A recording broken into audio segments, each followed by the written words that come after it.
วันละมาเตะเนี่ยโปรแกรมเตะแต่กันสินหาโตเยี่ยมไม่เทียเช่นกันตันโซนนั่นแหละฉันนะหุ่นหินboring เด็กตะโกนอีกทีนั่นแหละมันสักเด็กไม่กินกันกันตัวมังเรื่องรูปโปรตีมันตะกินมังอีละกุ้งเดียวแหละปูดโดนเนี่ยโซนนั่นมันฉันนะลำกันตีไม่ให้ไงตัวภาษาโลกีละจูลินกันเสียอีส่วนเนี่ยนะ encounter นี่ค่ะ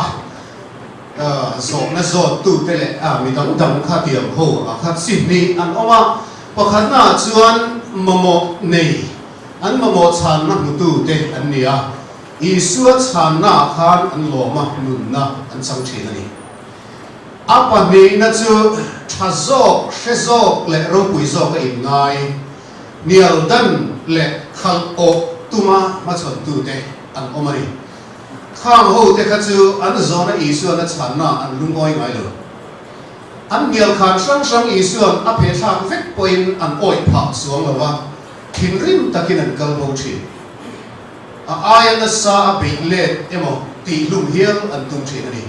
จู่บางทีโซนักันโซนัเรื่องเฮงเงี้ยนี่ที่ข้ามานี่เชื่อว่าอินเอ็นอีละอีส่วนกันมองออกมาจู่สังตุรินกันถิ่นลุงอินบัวใส่อีละโซนะข้าช่วงนี้เอามาโคชันตีเลยเทียวจีเลยโคชันตีเนี่ยโคชันที่ประคับโซน่าเอามาวางอินที่เห็นกันจริงจังโลตายละริมตัวอินที่สีโคชันรับมาบวยสีกันก็ตำเว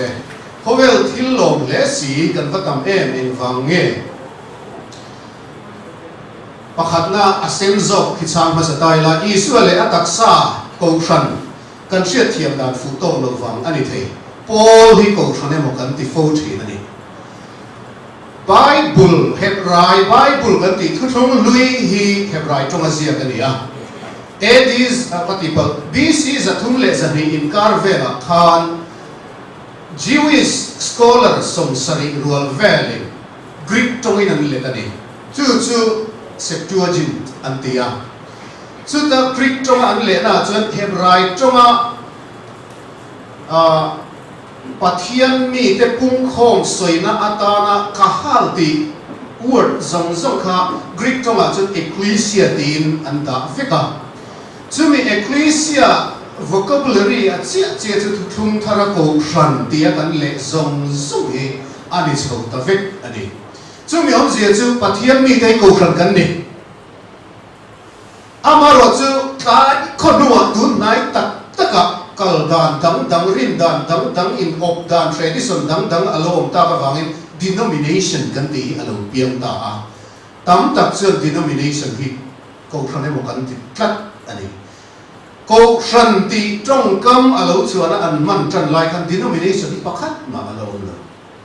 จู่วางอินก็ชันตี denomination สวยนั้นอันลงคอยลงดีที่ข้าเสตาอีละอัชโอเมปนี้นะเขาสักเดียวกันตัวมั้งถ้าเราว่าปนี้นะที่เขาเวลที่ลงเนี่ยสิกันก็ทำเอ็มทีคีถ้าเราว่าเลว่าริมตุตีสามีกันนี่อวางินเขาเวลที่กันลงทีนั่นนี่พอละจวนอันปะเทียนนี่อันโตนั่นจุดโบราณนะอันเนี้ยอันปะเทียนจุดอันปุ่มอันเนี้ยเขาเวลที่ลันดูทีนั่นนี่เดียWatchman นี่อันนี้โอ้ริงมีสิทุ่มมีสิ่งสิทุ่ม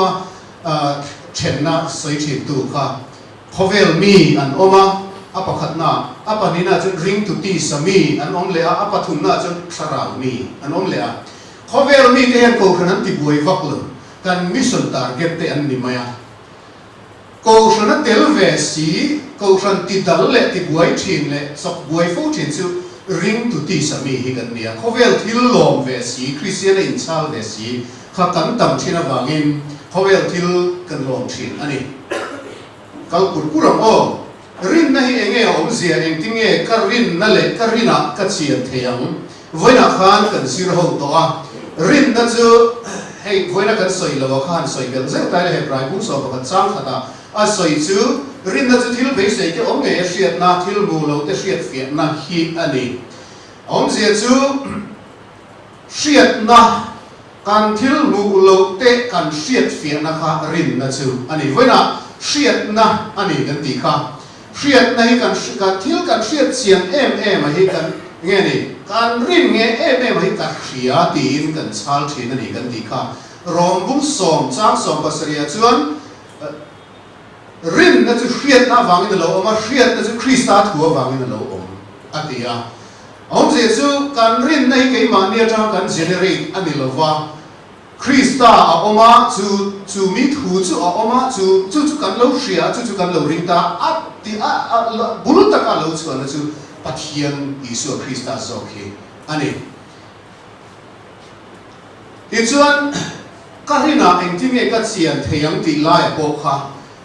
kan rin nei ke ma nia siam chu ani lova a om tir tu om ani wang an keima ni lama kan rin na chak lo in te tur ani lo in te anga ke hian van ram min khen khop rin na kan em ti in dak chuan i boi fo ma i rin a kha Isu a kha a rin tla ka chu wang chuan nang ma lam rin tla lo ma la i rin na te ka chak lo ma se la Isu a chaka chu chuan a hruai don se ani patni na a chuan theology a khan kan kal to ni ka theology zona patni na ka rong bol na chan vo hian nung lo riau in ka hria a heng tin ne lo nun theang a dum hi chang ha sata ila rong bol na chan vo zirin an nun le nun lo te na adam the em ti na chen kan chu helai a thu kan soya kan emotion tele eng mo kha khalai ron bo ro ron siam tu te po kha om theng zai shruai tu te chu o chuak le kan nge ni kan se ve la tram te point adam theyang lam tu la te po dang te chen chu mi tui ta zoi te point kan zai ni mai the ma se kha an nun le nun lo te na hela ya man lai kan kan fatu te rong bol na te na chuan aman le chi vak to lo ni tro kuchi pi te hoi mi tui ta zoi so chi lo chok ta se la ngồi đâu đi chú ruột chỉ tỏ lâu đi thì mấy đường ta ăn thì mấy đồ này chú anh rong bò nó nung lâu cái anh tin nghe ít tệ nó bạc hạt khám ăn vét thấy lâu anh ấy chú đi phốt ta tin chú lâu lẹ chân ăn nung tao mấy chẳng khai em tài là tắm thì mà cần sấy vét xem là bằng bạc hạt na chú anh cái rong bò nó vàng in bát thiên soi mồi nó ôm em hay hiệp bôi mồi nang ma kha ilar view khan irong bol na nung ani ringot lo irong bol na awang kan mi ten Isuan soi mo em ti kha apoi mo ani chu panina chuan mi ten mo so nan dong em mi nu na a tha zong in impact ani em mo thil na sa ta ka ti ve si nu na impact nei si lo ani chuan a tok lo the chú lâu lệ chuan pathian ne in này phải mấy bôi mỏ lệ chắc pathian hiền tu tiết nên là một rong cần dục bò là khami na impact a dục ne kha em thấu rualin a ngày bôi mỏ dọc cái mà này cần đi lệ chắc chín chú cần retreat à bò cần soi vấp tàu kha zona rong bò là để bò khai du là zona rong bò na vàng khăn này vì không biết ăn sim chur lom ama rồi pathian đúng rồi na kim chắc lâu ama zona a khăn xin fel tu là lâu vàng em chú vang in rong bol na a khan nang ma le pathian kha in nai zelem ti kha apoi mo ta ani chú lo le chuan poi mo deu kan hriat tur pakhat a oma kan rong bol na outcome a fek hian kan in te kher tur an chuang lo hei hi kan hriat lo chuan a ringot a kan in te chuan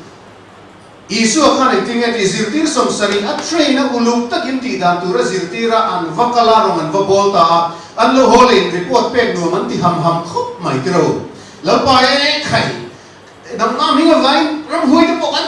thui nan omasi nan on ti hem mai ni an rong bo na an nung check khop mai ram hui te pok du control thei khop khan an powerful ani chu ma se Isu an itinge ti ram hui te thu am vai long su rule te khomoi kai kwam te ra the thu ko pe em ma ti lo chu in thil ti thei ko bang ni ma se la khala in rong bo na in thil ti thei na in la ya ringot kha apoi mo beran ni lo in lom na tur dik ta chu fa na in ming zia ko ma wang ken lom zo pathian fa kan ne rong bol thea min klin tir na hian kan lom ber tur ani ti chuan kan rong bol na chu visible outcome a omemo omlo mo pathian du zong kan tho hi jan atop em em chu seta ila tin chu lo le a chuan eng tin nge anun theyang ti a kha ni china zo na part 2 ka e trong trai tam hi poi mo le a tin in pe na tak ne na lo pa ro pui na ti tak se thil re ti tak se ti hi a lo ka ni mani lo ka kan in kho po mi kwal pa ka ron in kho ma Taiwan culture kha MTH sir zo chia kha lo kala heta po kan sai tir kha in shela a soi chu khatia na nung ta ka zai ten shoi worship anti theina kha aum zia chu amai nan lo in buat sai anti takani chu wangani atia khalai an practice lai chu amumi alo ma se he lai rong bol na tram khan rong bol tu gen anti takani ti kha aron observe ani chu vai kan ti tak na hian ra a chuat thi ani chu lo le a chuanin a pathum na hi poimo vele tlet ro chung po in kan phur su reng thei kher lo kan lim reng thei kher lo ro chung po thu oi na ne na ri nong ta kan ti fan chuan an nun hun hi lo le nge thi chu Israel fa te elim kong an zona po khan kan mu ani kha zona pathum na Christian chu ko tanga se lian ka nia a ran pa pian thar na ka nei lova pian thar chu enge aum si ani ang he mi chia adam tel mi lo point zani na hian zona le chan na hun nei pha tham ani he mi ron zo tu kher lo po zani na hian thamuang zai lo ha dam zai lo pian thar na chiang fel fak lo kan lo la pal ani chuan zan in pathian khongai na hi flo pui itumangu pathian thanem ngai na dei so ni chang na pakhat na chuan piang thar fat drop ani ri hot mai ni kala piang thar che lo wa ti hi casual ta soi sian lo piang thar fat ri wat drop itan dar ka khat po ka him lo kan nun na nep zia hi kan shafet pui ting local form vek kan ni ma se chu ai ka soi war du zo chu I thi thu tang shen bunai kal mai tur sin ti lam ai ma ka soi war du zo chu pathian faduat ni thei ring van kwale tu ni thei ring tu na hian nilova om na hian dar ka khat po hi ui om lu tu chu wang chuan tu na hian decision siam pi ang se itan hun lu ani I chung te Christian chung ko se lian ni khan engma concession om lo I chung te wangin thiam I chang don lo in khom thin ini na vela kha engma khilaya in soi lu na tling om lo pakhat sia van ram min thlen the oma bible in min chu I suat sia ani ti chuan bo acting e pian thar chu a ong sian ni ang ti a to zona second part hi chang don kaila bo chian na awangin pathian laka mithi kan nia I chuan ni la lai I thinge turani ati kha kan lo ta awangin kan thi ta ni ngade kan vala dum tho si ve kan ti chuan kan thi dan le kan nun dan kha hriat fi angaya Athian in lo ro se tia asiam bom te vok te sanga te sava te ang ringot anung kan nilova pathian thok khum pathian in nun na po ati nun pathian nun na zom puya nung kan ni wangin chu kan ta kan pathian ne na kan in zom na chu mel ma pa zom na zo ka kan lo man ta ka vai pathian lama chan mi thi kan lo ni ta minung ni le tur chuan pathian lama kan pian le phot lo chuan anun thei to lo ani chu ti chuan pathian laka minung kan lo ni theinan I suan kan suang na in belin kan thi ai ni thi saka thi na ne in a tho le a chu pathian Isu Krista pathian fa pa thi na le a tho le na tak mai chu pathian in kan thi na le kan tho le na min pom saka kan ai o tu ta na aron tira ne wangin kan ai ron o ta zara pathian in kan ai o tu a poma hetia Isu a thi le a thole kan in ai o in ka po me aron ti chop ani lo kan ai o tur shim shim aron ti zop kha ani a chu vai pathian chu na pom sa thap ani kan ai o tu tan keinin kan ai o tu tan kan pom ve em ti tak mai kha apoi mo ta a chu isuan min sil ngoi chu ani a kan lo poma ama kan lo rin chuan mi piang thar kan lo ni ta a pathian la ka minung kan lo ni a fa awesome andrew piang thar hi har sa tu a mai tu rai kan tum thina hela ya hianin le vai gutin pathianin mi ring asiama ma se chu atok lova nun na tho tholutin minunga asiam amaro zuwan doi thak takin pathianin e chuan e ni la lai I thing ei tur ni ti ka anlo ei ta ka wangin pathian la ka mi thi anlo ni ta a mel ma pa lama khovel lama sual lama ero chun minung anni fel na lama mi thi anni tin chuan khami kha te reng kha mi thi kha kha chu mi thi anni ta zel maya kan vokin no ne makul tu vok te li ra sing kan tingai lo tro vok tha chu vok an atira foi khat vok ani lak lo to chen alak lo sakor ni thut thei to lo re ni chu wang chuan helaya mi thi tha te kha biological birth hemi in tha chon na manga lo piang reng kha chu mi thi lir kha ani ta a chu wang chuan ani isuan helaya yan mi fel tak juda te zirtir tu mi khophial ek ton tla ko ni ma la sunglama ta shin ini khot lo chuan pathian ami mudon lo dia ni ko dema alo shin kha chu ani ta ani tin chuan pathian thau khuma ti nun thile ta si ate kha tho khum mai ti nung to lo vi pathian nun na thi senin ti nun kan lo ni ta ni lo pa su fokin om rose nun na tho ti nun khani to lova nun na thi sen nga tin pathian fa pathi senin min ti nung ta ani chu chuan hian pathian le khapuin hebraisia tu pui thu thung thale zual tia lo soya chu ro pui ni tro karil ruin voina thian te den kan ti tia voin soi ho na khanin ron zo na san stran pa om lo ta kin zo tum po kai no mai the wa se tian soi lo ta mai la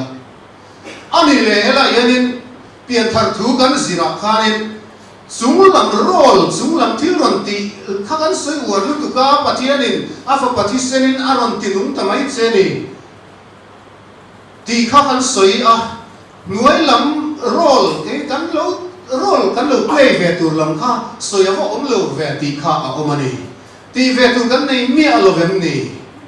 ti zona khauma ne ti ve tur kan nei kan ti ve tur chu ka han lom ti khan ne mut mai ne chu kan ti ve tur chin chu ni in oi mania kan thian ten fanu tharan ne ya nulat lei ro duam tak an fa tan an lani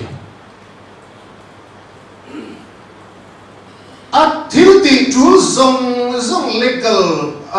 matter zong kha an nu pain an tikwal sar thil complicated lu tu film khurngai lu tu ta kha lu ni a tun la ya adoption lo te nge mo kha lo khil to a ani he ta an va adoptur nula ka chuan yes lo ti kha ati turani ani chu ukila te police te tlan ko la khatia he ta kan thian te fanu ani thengna tura va fight chu kha angai lem lo ala tu te khan anti mai ni amaro chu da chuan condition alone mi hring kanin adopt na chuan hela ya anwa adopt tura kha ngol vemo en kol har sal tuk tur ni selam chuan kan thian te khana na adopt ngam bik lo mai theni tiro mi hring kanin nei le kanin lak nga chuan condition on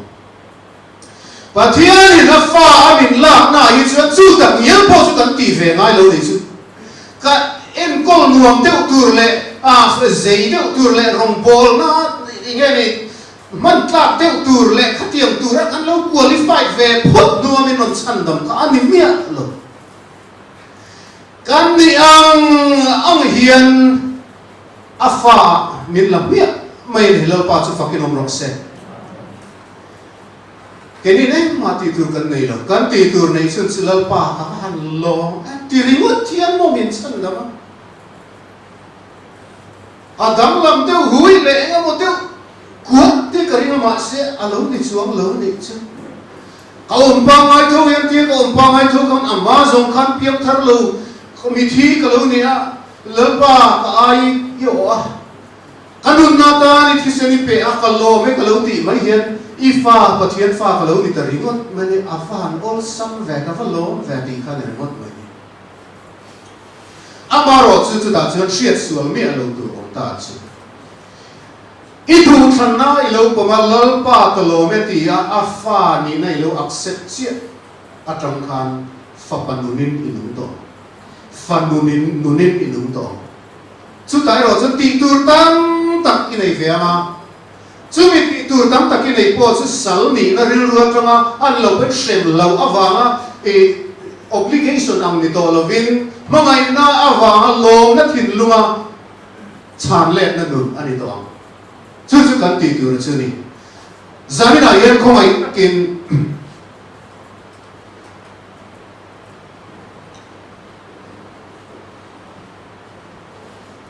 chan dam na tu na kan soya khan afia to lo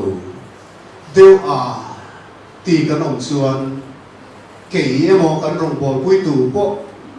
ron contact ro whatsapp point phone point eng point ni non contact ro ani lo ve chun tun la hin chu tiang ta ka ol sama patiari kat chatuan engeni destination chu tiama ol sama min lo siam sa tu la yan ka pom mai ka lo me tia lo in pe thei nom chun ti khan ngoi reng point in thin lungin lo trong trai ula lo thu lo soi ula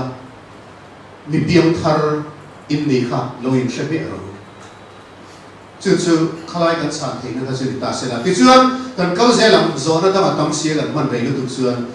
lo thi tai la wang ram ka kai don ani ti eng ting nge ka chian theiam an chan na chu i pian thar phot chuan i kai don chu ni mai khami ba a khan chian na san pa hi pathian in min pe fo hey chang dam nei im sian na ti te thi khamuan na ti te a om thin thara vai thanang zia zelin pathian in nang ma khan asiam tir ko ko nun hi iziram wena po kan soi to kha adir lama chuan unau te upo ro mai nek lovin ma ni le ma ni kai nek thi na ni chuwai ka taksa ka thi sela ka thu nuaya ka da to ni Suti lo chuan mo tiam sin lam parin ka be fan ka tlan ngat ani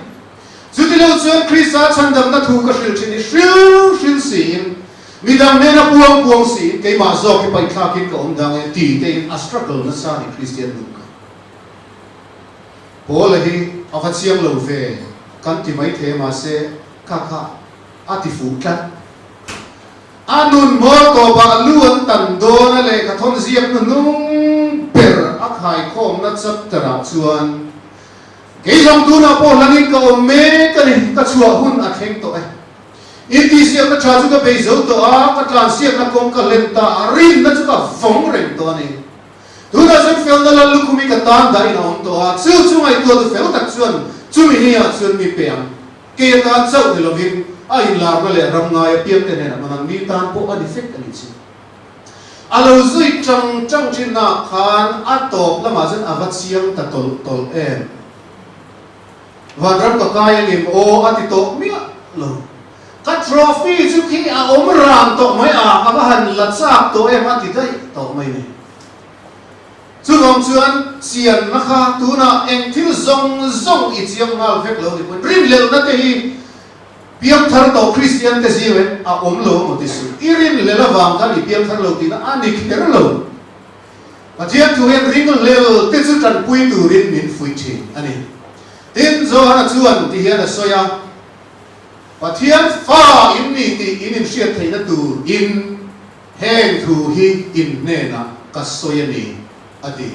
aung zia chu ring tu mi piam thar Pathian fa an ni akha an in hriat theina turin fui non le as fil non an ngai thi ti na ani chu wang chuan i lo chian lo deu le rin le deu chang i nei po kha Pathian ne na trong trai thin lo pa chak lo takin ka zui che ka rin na te der thong sia ke chu ka lau thong le thin dima sela Isu Krista i fa pa kha a ro hui sia thi na te na ngam lo ka ni sia sak na min pe la chian na min pe la huai na min pe sia ro tin zui sia ro ale lama chuan pastor leng lu tan atia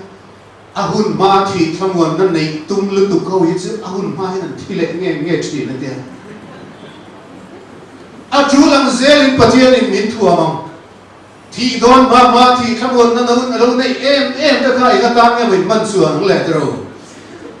chu anir wangin Isuan in tan hun siam in ka kaldoni in tan hun kan siam chuan ka lo kir le ma kan be na kalang cheu atilo Isuan nge in van ram ikai thon ati chu ai siam ong thei chu lo pangana Pathian ne na in nei na dik tak hi nge ni ting nge ka nei thiang Pathian ne na in nei na dik tak chu bian thar na hi ani parukna religion dang chu soilo Christian te po kan rin dan ang lo le eng wang nge chan na pakhat na chuan kan hriat na la fam kim lo em wang ani Pathian thu kan hriat dan ti a chum bung ve hi la ni a kan hriat phak lo thil hi la tam lu tu ka kan hriat thiam phak to in ang lo lu tu khian kan rim dan le pu dan in ang lo a siam ani tin kan seilen na le zirtir na kan don te po ai ang vek lo in tem vek thei ani lo ka pom dan ang sia tu na mo pom lo wa ma condemn ringot tu po ani lo mà đi tu to du zong pom nuam ti zong Pathian thu kan kal pui wang hian ani thei po in hriat dan in ang lo satlia hi mei til tlan na emo in melma pha na tling kher lo ei hriat tu te le mo Pathian chu mu fu de lai pui de lai ne pol saman din ringot ang te a chun san chuang lo pol sam tin pui ni khamai kher chuang lo helai poem lúc sáng lúc có pastor họ không quay cắn mù đá đi nằm rất tập xuống rồi, riêng đàn lệ sét đàn giống giống anh ăn vết khi mà lo baptist mà chân đàn in ang lâu, mister in ang lâu, chúng mình kami in ang lâu thì phải lên buổi vóc ang ai lo, thọ chân ní bộ sờ rọ, Pathian này na in bol na, atari man cha chặt thấu, mai, amaro chú hết à hiền salvation by faith Isu Krista thi na le tho le na hian rin na in chandam kani ti kha in chian le bal chuan ato pera God le living hian in chian le wok chuan chu mi thil pathum chuan ato em mai ni no ko khan dan zong dan te sep zong hi chu ka khan kan câu chuyện của hậu lâu chuyện khác lâu là là bố phải làm gì cái riêng này chứ cái cán society hiện cái giáo dân là cái nào cũng cán nuôi là rất khó bằng in này nó đàn bùi lệ đàn tế thì về đây chứ cả hostel lúc tụi các bà xã hội thì không na thì hiện nằng ni small law lệ big law cái ấy đàn mà được thế cái này cái gì law Bible chuẩn mi bây giờ mình bắt đầu xuống thầy lâu lâu sẽ xuống bằng in này rồi sẽ anh thì mấy đi anh in này phá lúc thật sự là hoàng thế vậy thế cả in này bị lỗ này thì thằng ai rồi gì rồi chuyện pastor cái gì hắn cái tỷ lệ mấy chuyện này các soi tụi mà sọc chứ anh một tradition thiết tế sống cái này thì thu quý về lại quý một về nó đi lâu Hemi thil pathum hian kan sian chuan atok Bible chuan mitin ang thil ti ang zelin ang chunga ro rel sak an ni ang ti ania misual rugru te tuang tha chi te hi an thi do na yan pa piam thar ta se van raman kai thome kai te re nam azom na thi do na piam thar hi om thei tak takim thei te re mai chu chu ni mai Prosa khan mi pakhat piam thara isuan verak anena parati se omven ati met meni ama til tu isu zong ka isu arin nangan athai se veka thai bo veka chuwang chen mi sual lo khan ni taklat mai ni su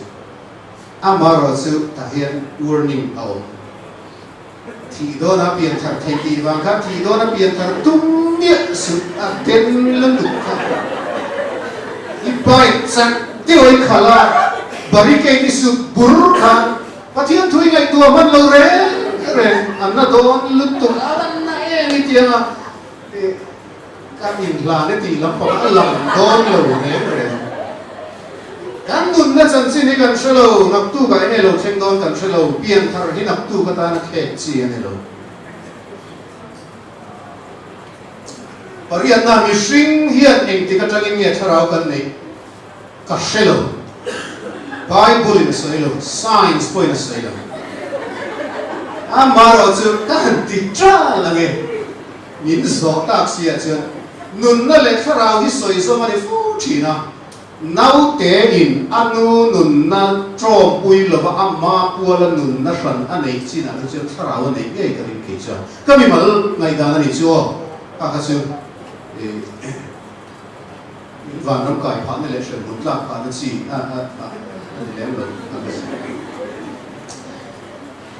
Pakuana san dam na ye bo thei lo ba kan pen bo san thei ti a dikem pom da nei nam lo khoi lam po in Bible tran san an nei ve to kem in du to lo dau ta kin ke ma mi mala suan ka pha to ka Bible ka zir ve na changin kan bo san thei ti hi ka pom kan pom da nei nam lo le ha do ni o kuma sa khaw men na tu amin be du lo nga ri wa da ne pom da nei nam lo wang kan in kontem mo in chutia eng mo kher kha mai lo ko sam po tin kher ngai chu lo ani chu o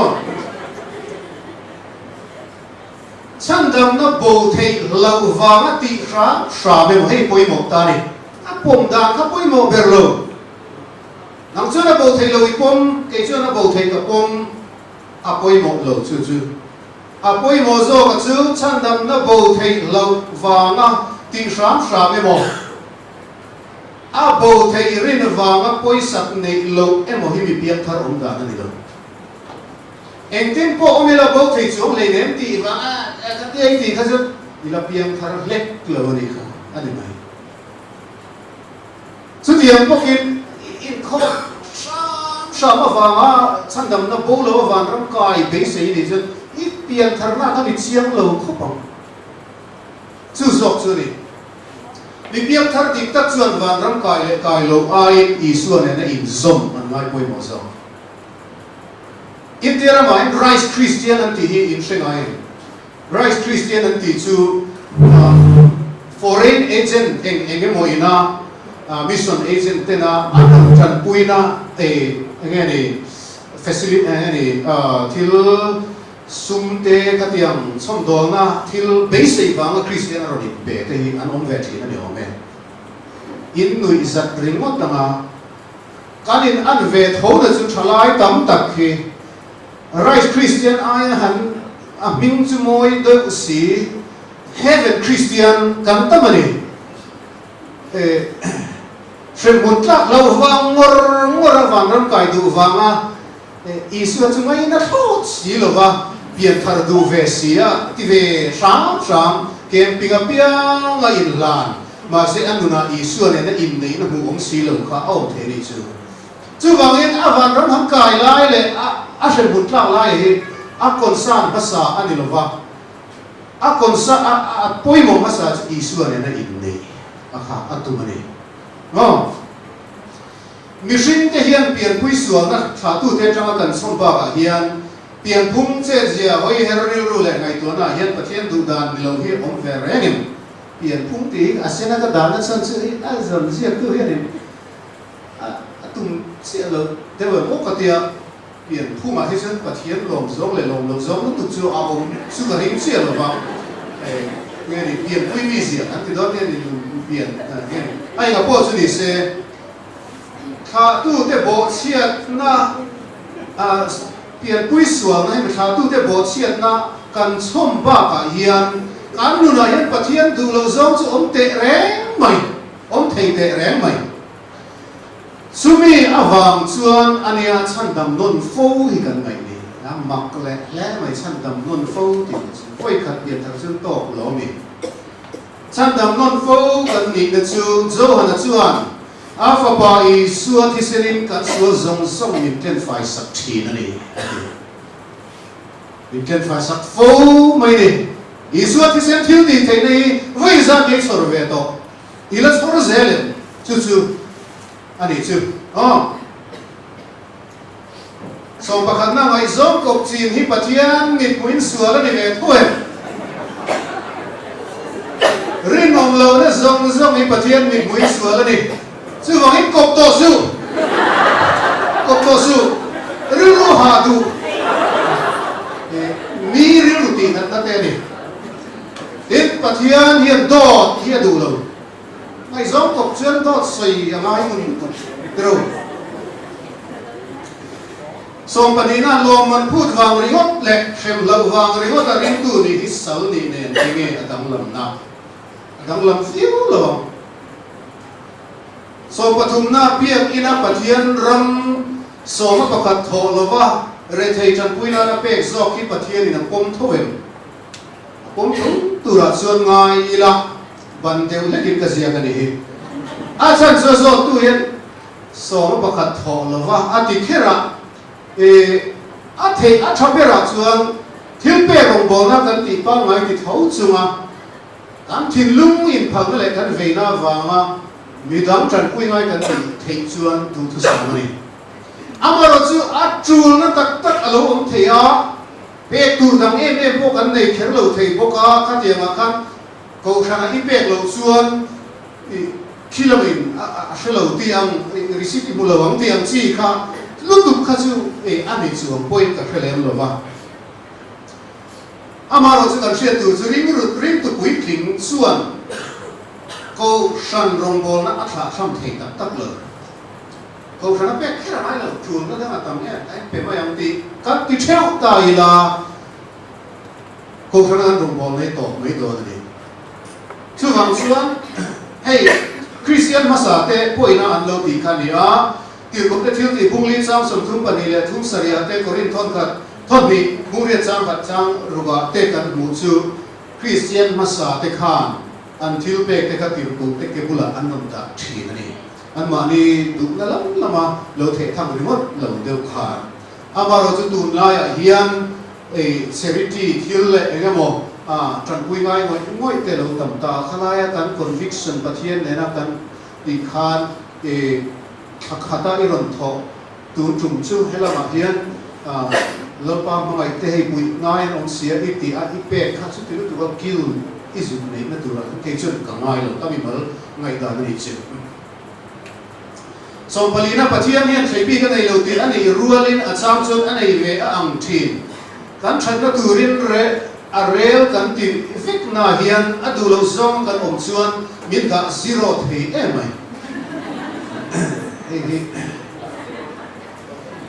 ทุเสียงสีตักกันอีดอนกันลิมตักเตะกันลิมตักเตะอดูเราอังกันที่ที่เราเตะมีดำตานะปอยปอนี่เรา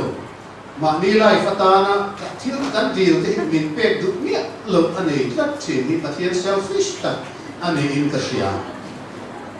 ไอ้ที่เวลาโปคันกัน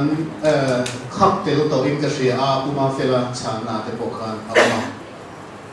ปะเทียนรู้เลยกันรู้ไอ้อันเหล่าทิ้งนะฮีเอาโฟนี่กระชากเฟกเทียมช่วงหรือว่าก็ชานดูนักกี้เตะเดียวเลยอ่ะจู่ปะกันน่าชวนเสียเร่งตัวจู่ mà ni mai kan sia la mà ni kan in mangai view mo kan ti po hian atak ta ka chuan nang ma in mangai na aya na satai khan pathian in mangai cheri ti ka shepat la panina chuan I that pui tu nge thil du deu in ei lai po khan pathian in I that pui tu le I chiat pui tu khanang ai na shezo dei ti ka shele bok ta la tin chu lo le a chuan pathian hian nang ma chau amai tua lo wa khovel pum pui amai tua tun chau amai tua lo wa khovel lo hun lo hom tu zong zong amai tua chu wang chuan tun kon sa na in kim decision khalaya in lo enei ingai tua ang remote kha ani lo ta le phot maya chu thil sang factor te awang chuan kan thil ti chen khat chu pathian in min pe lo thi ani em tiêu ngan kan ti la kha kan du mai ngoi kha tu na that pui don mai la long ra na ka lo that pui khem lo thaya tin ke in that pui mit ma ila ame a principle ko te la mission civilization balance ta ka pathian in maintain na tu kha ati buai the tlat mai ni nang in idi la piang I mua I theno pa na mu ve si lo kha affair don so lo chu ti ni chuan nang in ro sur I di lai ka I theno pa ni sa alo dil theya mo ha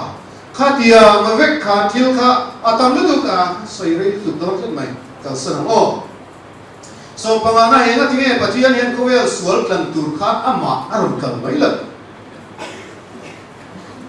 har khu mai hi mà sẽ azo na hian senerin error ho min ka ria hemi pathian kan hanti idea tak mai khanin engate pathian hi alo kal mai lo ama lo kal mai lo kan ti kha ong je chu ka chan na pakata chu alo kal ne hero pathian kha mo hot mai na khowe so kan tur khan pathian nge ye ni lo kal ni amaro chu azo tu yang atum ni om ta kalang su fa pa lo kal lo in nga tinge pa zo kha lo kal mai lo ti hi atum ni zo mai thea chu ni chun ka she phalo asan na ama lo se she phalo chung chung kan pak la hisapin se ta tai la pakhat na chuan faporon tir kha mamai na lan chian na zo ka ni kan oyen so la ya son baljit nagara son har san na kan tok thina kan thok tu te po an rap rapa police te po in an ve a baptist man san don po in sar man chu lo kan lo bor bel da lam ron lan kha tan du lo ni yamuna luya ten tin se angin kan cheng do na kan arukin kan hai che ta nga kan hai ber ka nim le pok thina kan ti don chu ti lo chu na a lo om tlat an ti ni chu ti ang bo ro ka te chuan rong kan bol ta ma se chul chu ta fakal mai ni ka fa pa hi kal don se ka phal mi lo ke chu in sha ti amen fa pa nei lo chuan in la sha thiam kher lo wang in nei hun in sha thiam me ma pa thia ni na fa pa mal nei chun kan ta na aron pe ki a hau tak lu ta chu wang chuan ei pathian ma ngai galam chian na tak po ni ka ria ma se chung lam the chu wang sa ti lo ni mi ron ti mai the ya ta chiat phau lo ko chu kan chiat phau lo ni ta se kan ngai tua nai na phau to in kan soi ni chu panina chuan pa in mi thi zinga ta fa pa a kai tho ni ti kan ria tin chu lo le a chuan fa pa in kan suan mana tlak khan pa lu ma hoi ni chu mi hom je chu pa le fa rol hi mi sing in kan hriat thiam dan hi om ve ni mo pa kha ro rel tu zok le a decision siam tu zok a oma fa pa kha ti khan pa me na lu ngoi na set tu a tanga chu chuan mi sing pa fa rol kan hriat thiam dan ang khan a fiat ta tat mai ni le kan top tre pa ni om so por na mi tam takian eng wangin nge gay lesbian te hisem munan ta don at ti ringot thei rilro ui re po at don thua sual te le lian pathian ta na si lo wa sual soi war big kan nei hian midang te an sual na ne lapa zong pan mek tu te ati la zo luang mo hei hi zo na jinuin tak ani achan na pakata chuan Poland pathian ram lua lo tur lis asiama khan mong ko hur chau ni lovin midam tam tak du am te zui mam te lekru te anom treu mong ko hur te chuan lekru te ai nan lua lo le zualang ati khan chuang lo kha kha hriat tu chu lo le a chuan mi piang thar chu sual nen an lek dun reng tur ani lo khalai khan van ram kai na le kai lo na kai la ya kan practice kan ani berani chu isua chan dam na kha avani om lo ve kan ti mai thema se om je chu isua krista chan dam na nei tu piang thar te chu lebru khatiam thil nge ni sual sitin reng lo nun khanam nung tur ne tiang te chu shrem mun kau tur mi an ni wangi chu chu piang thar nun ani lo ve tin Poland bin sir ti na so ani sual emo mi sual chungchang isu kan soi hian mamai na nen kan soi tur ania pathian an zon na kong dal tu zong in kan soi tur ania pathian ina kontem ma kan lo kontem remote te adik lo ani homosexuality chungchang ai paper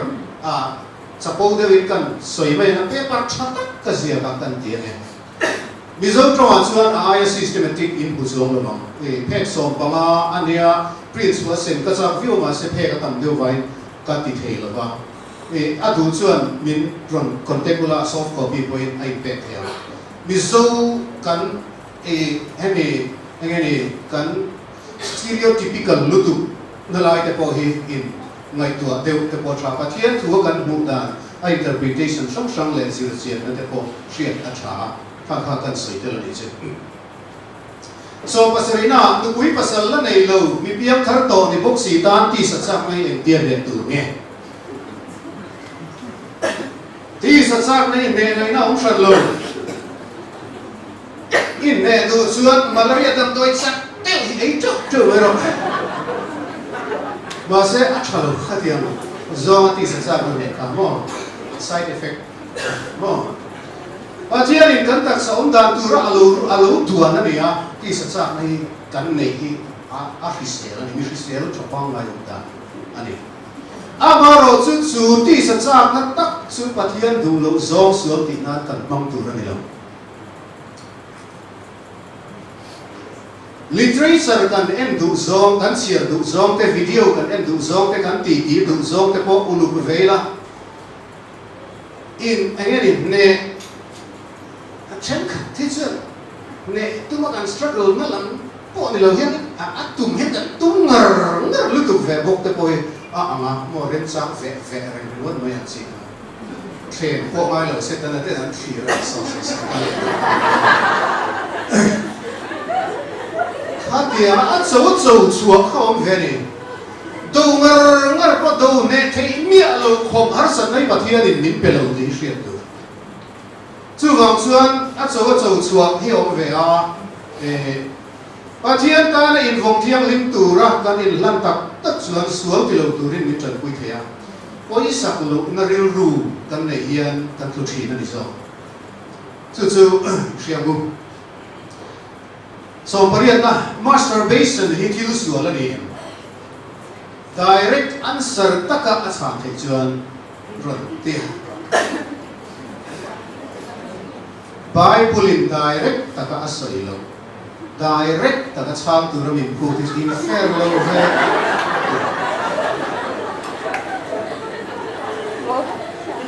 ni lo mi pathian lakati ha thei che re chu chalo vek ot mai na Bible in khangi vocabulary tak kan zu address lo ma sela mani in control thei lo ko pa itsa nei na control to che chuan a chalo eng po hi kan thunun thei pi lam obsession anga a om to chuan a chalo vek kan chia le thasiat na in pathian ma thiam lo min san tir to chuan a thalo a to pera chuan rombung som pathum chang som palia chuan in ti sa chang na puitin turin engma in siam su atia helai hi masturbation asoi na big ngor anilo te ro chu ka admit angai ha kan honest thingaya thukan sei hian khurna ten omle ka tiang zurui le kham chungchang asoi thak na asoi khania masturbation tak ki Bible zia hun la chi vak lo nge ni ka shela ba asoi tok lo tlat mai ni amaro chu kan soi to principle a hian pathian ne na len dun na na tang ka kan om dan tu hi chu in tu den kan bu thei ani so pakuna 100% athiam him hi chu le chu te re mai achun zom na pathian ina phut khere ka be don sa ka chu ti si tan ti mai ta hian kan hriat tu chu ma se hiom ta ni 100% chun kan la thiam lim thei ri si lo an om dan tur dik tak ni ma se la tu la hian kan thei khe ri si lo ba mun kan la thek lo ba akuma kan la kal me kan ni ti kan hriat theng poi mo ani ek ti kai bo chuan kan la thenga kan liam sual kai te hin la sin fai sa me do ni sumi ani awanga 100% in kan la thiam lim thei ri lo pa sor mi ngana ti awanga du to ka khatia chek tu ti na chu ni chuang me lo mo 100% in kan la thiam lim thei ri lo kan awang hian supply lama or supply lama hi mo ma hong lo kani ka zo ani hi ka zo te 100% kan la thiam lim thei ri lo kan tia wang hian thiam lim ai kher lo ti na ni chuang me lo thiam lim kha kan tum fan tu ani so ka hian ka ril nu la lo lam tu maya emi ka si lai hian sak lo le thei tak ki cross panin ka lo ka le atsang hi na chang sun na mi ren ka zoma ka tharau le tak sa te ka puin min nei lang in ter in pe ki pan zel ka kan ti tu kan trong trai na hei kan trong trai na tu su ni mai le pan ma som se ro se amen